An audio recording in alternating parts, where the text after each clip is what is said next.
Hey, you guys. I was just making the earrings to go along with my Serenity Shores necklace that I made on the Soft Flex Facebook Live video the other day. And I wanted to show you a little trick that I learned many years ago on a cool way to finish off a piece of Soft Flex and attach it to your ear wire. So here, I've already finished this adorable little earring. I just couldn't resist these little tiny tassels. I just am in love with those. So here on this one, I replicated that, and I just, actually, let me undo this a little bit. So I just, put it on a length of Soft Flex here, and then I took a crimp bead and put it over both ends of the wire. And what you will notice here as I do this is that I'm putting it, one end of the beading wire is longer than the other. And that's actually what I want. And one of the things when you're doing a pair of earrings, you want to kind of make sure that the size of the loop here is going to match up a little more or less, and it does.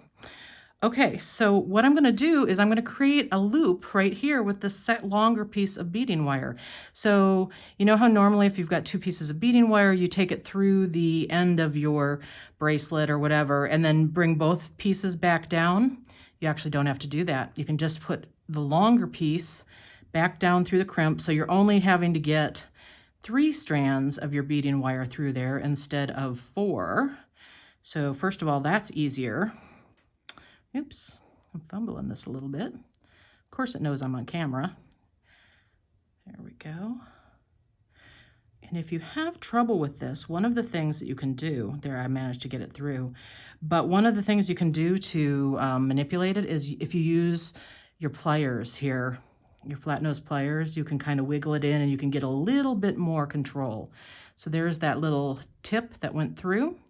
I'm going to bring that loop down until I've just got a little bit. It's just going to attach to the ear wire. So I just need a small little loop there. I'm going to double check one last time that these earrings are roughly the same size, and they are. And now I'm going to take my crimping tool and I'm going to go ahead and do my crimp like I normally would. Like so. And now I'll fold it in half. Boom. Now I can just go in and clip off the top tail and the bottom tail. And I can attach it to my ear wire. And I made this loop big enough, I think. Nope, it won't quite fit right over the ball there. I'll have to string it on all the way. Close that ball back down.